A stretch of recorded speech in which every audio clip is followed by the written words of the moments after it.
Hello and welcome back to another Dare to Game video. Today we're playing Starfield and we're going to be doing another ship design video. Last time we did Star Wars, this time we're going to do Star Trek. And so you can see we've got a ship sitting out here in front of us. That's going to be the first one we take a look at. So let's see if I can't get a more bird's eye view of it. So you might be able to tell which ship we're working with here. And honestly, design-wise, I think it turned out pretty dang good. So you may know that just as a general rule for this video, it's good for me to point out the ship design in this game is limited. There's only so much you can do, and it took me hours to do this. So if you've got a like or a subscribe or a comment or anything like that you can throw my way to show some appreciation, that'd be great, because it took a really long time to make these ships. But let's just get down to it, and I'll show you what they look like. So the first one we're looking at is the NX-01 Enterprise from Star Trek Enterprise. And you can see stat-wise, we're pretty dang good across the board. I tried to do that with all of these ships, so just before we get into the design for all of them, I tried to make them as good as possible. If I couldn't fit Class C reactors, I made them Class B, but I made them as good as possible. Tried to make sure they had the best jump range possible, the best shield, the best weapon capabilities. The problem with all of these is because of the designs, they're all bulky as hell. So I tried to cut down on weight wherever I could using, modules that had less mass. But they are still tanky ass ships. Now, I made them so they still are very effective in combat, but keep that in mind. So let's just dive on into it, and I'll show you the sort of rough how to build them. I'm not going to do it part by part because that would take way too long, but I'll show you just in case you want to try recreating it. And you'll also just be getting tons of footage from multiple angles, so it'll make it easy to imitate if you want. But yeah, so this one, like I said, is from Star Trek Enterprise. You can see that we did it pretty well. You can't angle out modules in this game. There's no angled modules, so the nacelles for all of these ships are going to be more up and down than they oftentimes are in the show. That being said, I tried to pick ships that I thought would be recreatable as well as iconic. But yeah, so for this one, starting at the bottom, you can see we start with our landing gear up front. As is usually the case, the Hope 4 landing bay is the one I used here. The reason why I like to use this one for a lot of sci-fi ships that I'm recreating is just because it's a landing bay that allows you to have the hab modules all on top of it. You don't have to have any to the back. There are several landing bays like that, but this one has the right appearance, and you can put the modules on top and go straight into them, so it just works better that way. Next to it, you can see I've got some structural stuff on the front just to give the ship its shape, but then we've got our landing gears immediately off to the sides. Here's our Class B reactor back here, the best one in the game, and our Class B grav drive, same thing, fuel tank in between the landing modules here. I had to keep this one simple, the ship simple, because of the design, and obviously all of these ships that I'll be showing you today hit the max length, which is unfortunate, but it is what it is. And so we were able to get away with only 4 landing gears because we used the Nova Galactic landers here. They're some of the best ones in the game because they give you 4 thrust. So if you want to get your hands on those, you got to go to Nova Galactic over in the Sol system. Moving to the further back, you can see we've got a Dun 71 engine in the middle. That is just to provide the rest of the thrust that we needed after our other engines, and it fits rather well here, so it stays relatively well hidden. Off to the sides, we've got our Stroud Cap A and Aft Bot. Those two. Those are going to be most of what makes the shape on our ship. And then we've got some missile launchers off to the side for our photon torpedoes. I imitated the back using the structural components, the Deimos Belly 4. I also use those on the front. And then the Deimos Hull A, just like that, to give us our little bridging aspect to the nacelle beams. And then we have a little Deimos bracer in the middle to imitate, what the Enterprise has, NX-01 Enterprise. You can see moving up to the second level, this is our hab level. So we have a central hab running down the middle, which is all living quarters. Then on each side, we have a 2x1 unit. I have a workshop on this side and a science lab on the other. And then we have a companionway on the back just to connect them to the central habs. Then on the far outside, I have an armory on this side and an infirmary on the other side. So that's all of the habs in the central level. And then on the top, I just have living quarters to make sure we can fit more crew in here and get our docker hooked up. So outside of those habitation units, we're going to be using these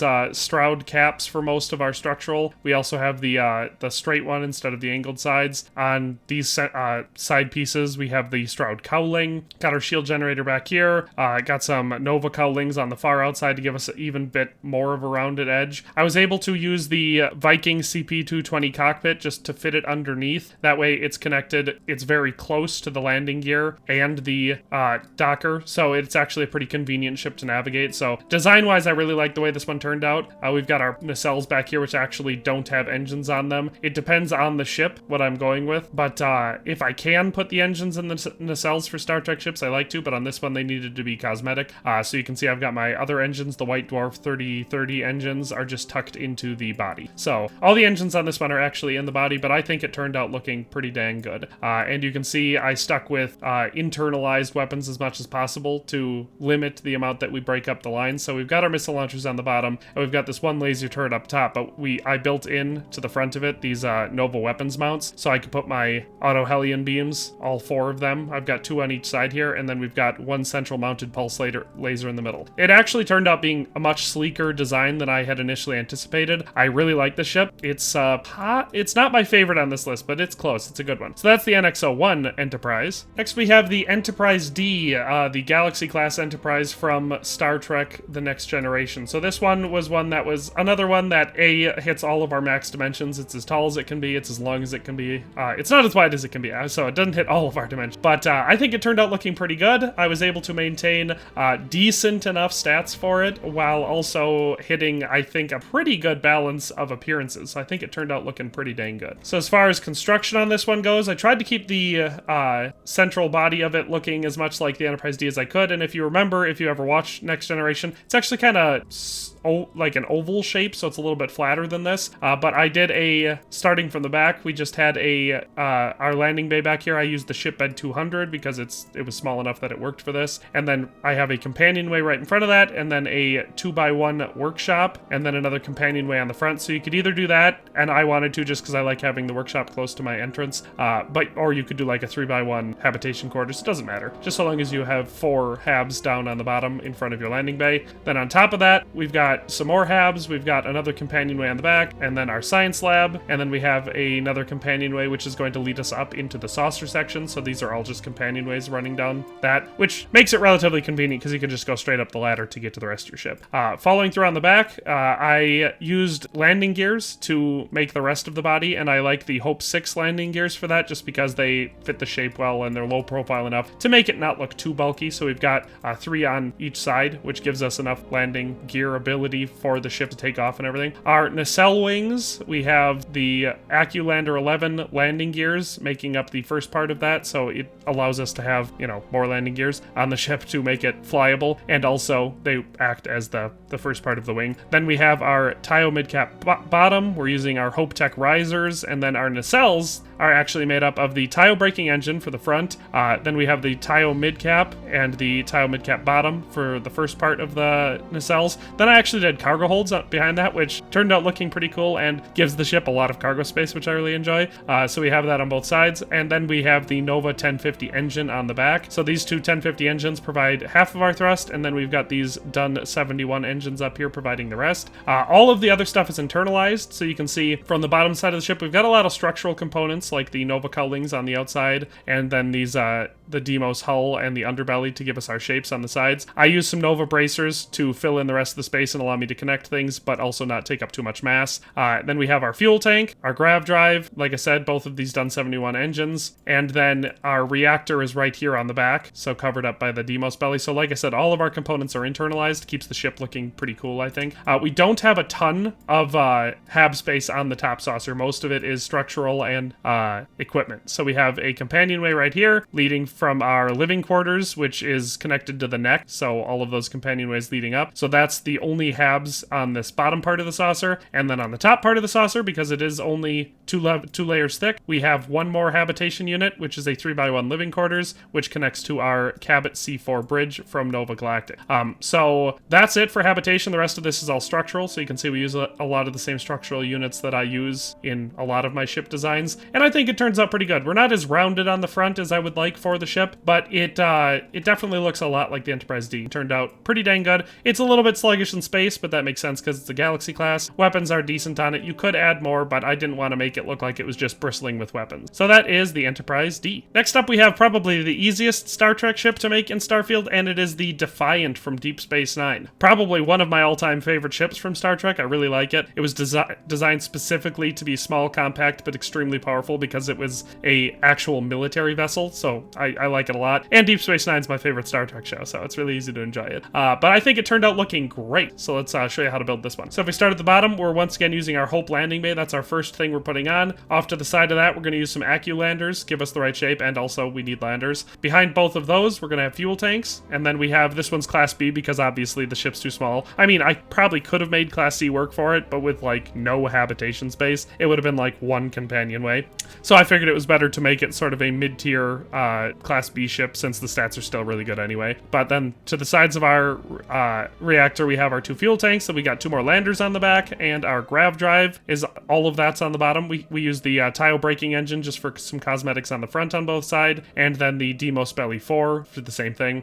Behind that, we actually have our engines over on the wings here, so we're using the Slayton Aerospace engines for the side because they look really good for the design and they match the Defiant really, really well. So we actually have 4 of those engines out on the side and then 1 Dun 71 in the middle to finish off and make our ship nice and fast and maneuverable.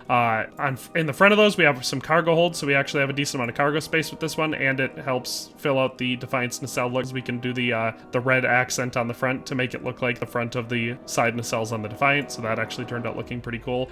We've got our central habitation units building up the ship, so I'll move these cosmetics. We have Captain's Quarters 2x1 back here, Workshop 2x1 up here. Have obviously our Viking cockpit in the front, connected to a Deimos Living Quarters 3x1, and then off to this side, we've got the Deimos Science Lab and the Deimos Living Quarters 2x1. So I designed this one to still be able to hold a decent amount of crew space. But that is it for our habitation units. They're all just these central ones. So one nice thing about the ship is it's nice and easy to navigate, being only 1 floor. Our docker comes down right here, and our landing bay is right there. So both of them are nice and close to the cockpit. You could obviously design these internal hab units to be whatever you want. I did it this way just to make it still a ship that I can actually use in play. Then, like I said, we've got our cosmetic units making up basically the entire top of our ship. Our shield generators on the back. On top of our Dun engine, we've got some more Deimos Belly afts on the back, giving us the rest of the shape for the back of the Defiant. Got some Deimos bumpers on the front. Honestly, turned out looking pretty dang good. You could make it a lot better stat-wise. You can see that I'm only using a couple weapons on here because I didn't want to totally ruin the outline of the Defiant, which is nice and sleek. But you can see I put some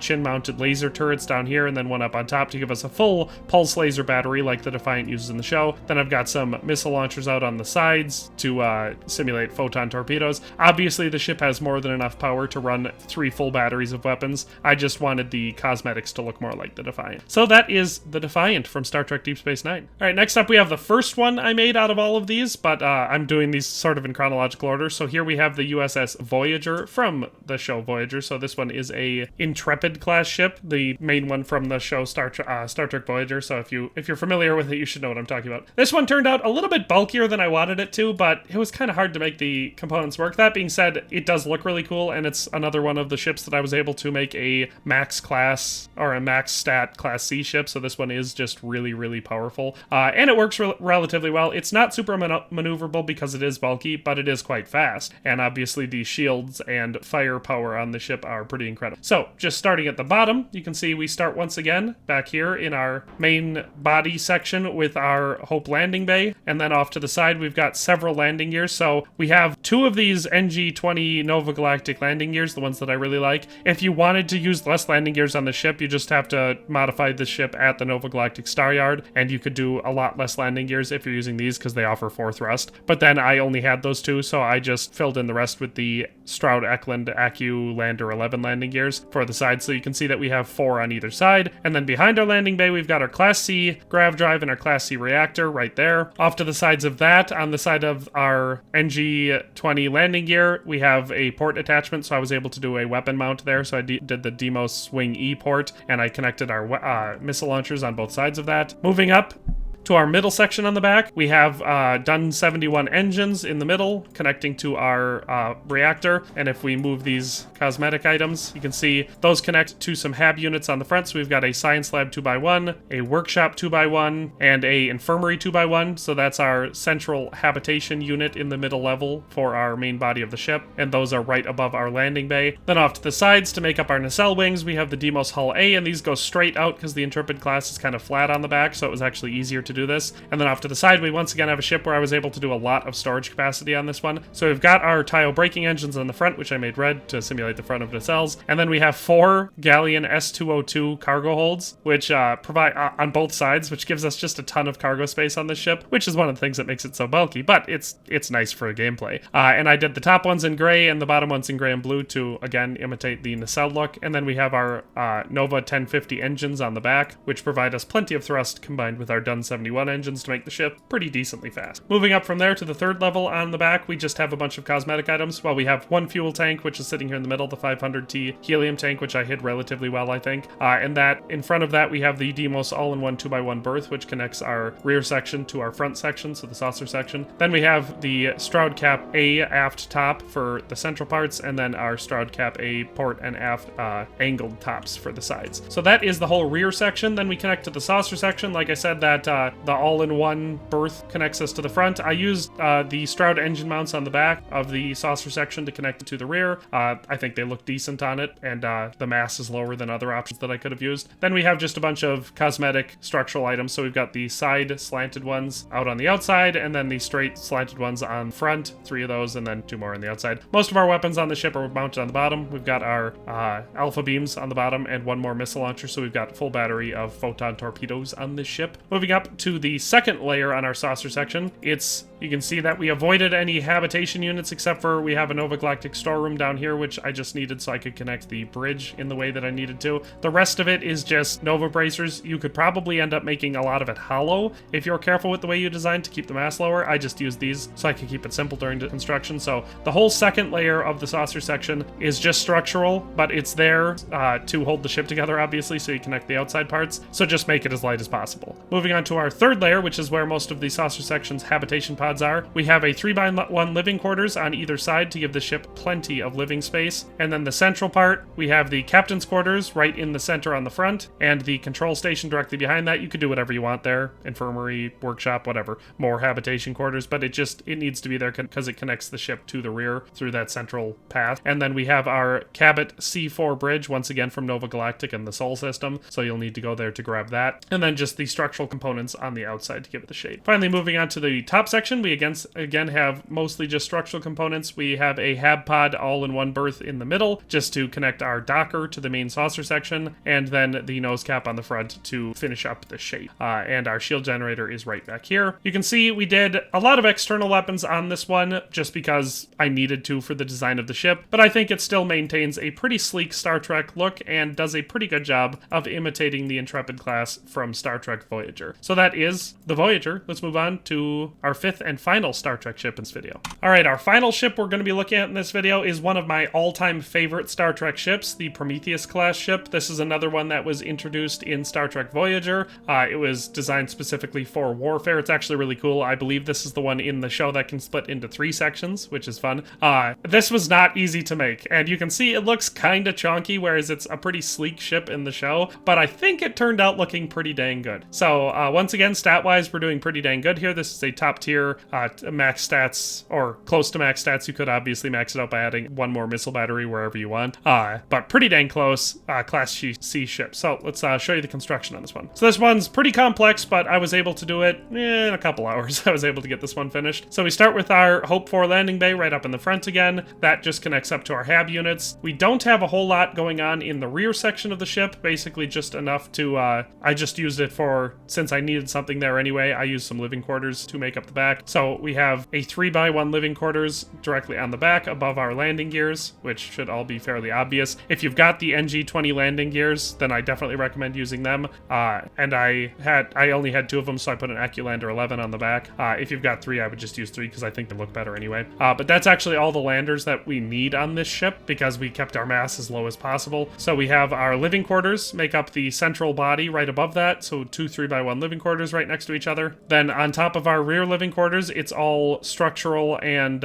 equipment space, and I just blocked those in with the Taio side caps to make it look a little bit smoother. So the rest of our habitation pods are all on front. And to keep things relatively simple for the design of this ship, I'll move some of these cosmetic items. I didn't want it to be too confusing on the inside, so the second layer of the hull here is mostly just the Deimos mess hull, so a 2x3 unit. The rest of it is all just structural components for 4 design. And then on top of our mess hall, we have our captain's quarters on the back here, which is all just a central spire going up, and we have a companionway on the top, which is where our docker is located. Then our bridge is actually located in front of that, so it's very convenient to enter the ship from the docker because it connects directly to the bridge, basically. But it's also relatively convenient to come in from the landing bay because you can pretty much go straight up. So overall, the design of the ship kept the flow pretty easy on the inside, so it is functional, very usable. We've got our mostly just structural components that make up the design of the ship. So we've got the same sort of stuff, the nose cap, and then the side caps that we were using for most of it. We've got quite a few of the cowlings in our middle level, and some bumpers on the outside, and then the bottom is, again, just the same stuff, the side caps and the nose caps tipped up, except for in the middle here where we have the Demos belly 4. Most of our weapons are mounted on the bottom of the ship. Well, we have 4 on the bottom, 2 on the top, and then we've got in the middle here, we've got our full battery that we were able to fit of the auto Hellion beams using the Nova weapon mount right in the center. So I actually really like the way this one turned out. The aft section was tricky to get right because it's very unique in the show, but we ended up just using a central stack of, well, here's our living quarters on the bottom, but then we have the hulls on the back, and then I used the Stroud engine bracers on the side and connected those to the Stroud nose cap D port 4, and then on the top we have the Demos cowling 4, and on the back we connected 4 Nova 1050 engines, and on the bottom we have the Demos belly 4. So it gave us a pretty good approximation of the Prometheus class from Star Trek, and it gave us a ship that has really, really decent stats, I should say.